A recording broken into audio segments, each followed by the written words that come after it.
শহীদ তালুকদারকে ধানের শীষে বিজয়ী করবেন। এখনো ষড়যন্ত্র চলছে। আপনারা গত কয়েকদিনে দেখলেন ঢাকায় তারা বাস পোড়াইলো। কালাকারী সাগরপুরের মানুষকে কোনো ভোটে একটা ভোটও বাইরে যাওয়া উচিত আমি বিশ্বাস করি। এখনো ষড়যন্ত্র চলছে। আপনারা গত কয়েকদিনে দেখলেন ঢাকায় তারা বাস পোড়াইলো, ট্রেন পোড়াইছে, মানুষ পোড়ায় হত্যা করেছে।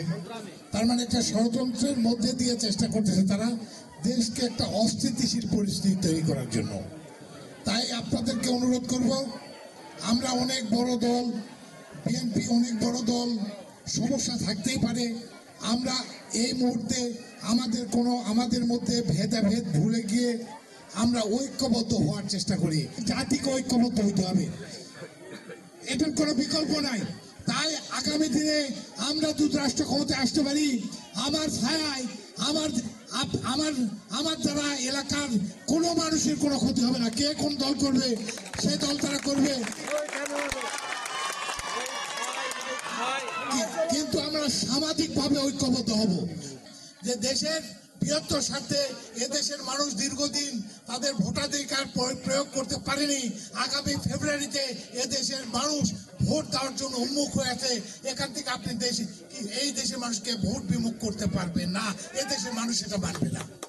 তাই দেশের মানুষের এই মনের এই ভাষাটুকু বুঝে আপনারা ফেব্রুয়ারি নির্বাচনের জন্য প্রস্তুতি নেন।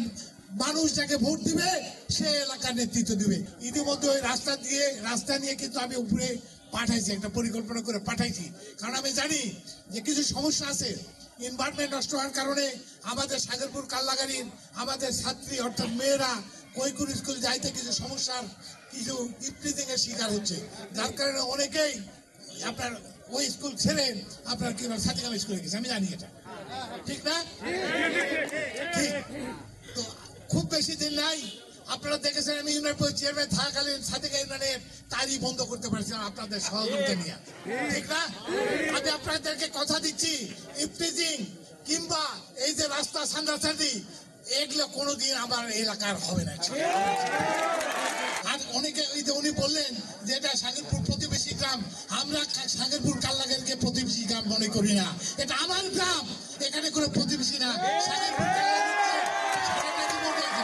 সেই ছোটবেলা থেকে আমরা একসঙ্গে আছি এখানে কোনো, এবং রাস্তাঘাটকে আরো রাস্তাঘাট পাকা করার মাধ্যমে আমরা আরো কাছাকাছি হব এই বলে আসেন। আমরা আগামী দিনে আমার এলাকার বিশেষ করে কাল্লাগাড়ির মানুষের, সাগরপুরের মানুষের, এই এলাকার আমি ছায়া হয়ে আপনাদের সুখে দুঃখে আপনাদের পাশে থেকে আমি কিন্তু রাজনীতি করতে চাই। এই বলে আসেন, আমরা আগামী দিনে এলাকার উন্নয়নের জন্য এলাকার আমাদের সমস্ত সুযোগ সুবিধা নিশ্চিত করার স্বার্থে এলাকার শিক্ষা ব্যবস্থা উন্নয়ন সহ সমস্ত উন্নয়নের আশা মানে প্রতিশ্রুতি দিয়ে আমি শেষ করতে চাই। খোদা হাফেজ। বাংলাদেশ জিন্দাবাদ, শহীদ জনগণ হোক, দেশে খালেদা জিন্দাবাদ, তারুণ্যের তারেক রহমান জিন্দাবাদ। আসসালামু আলাইকুম।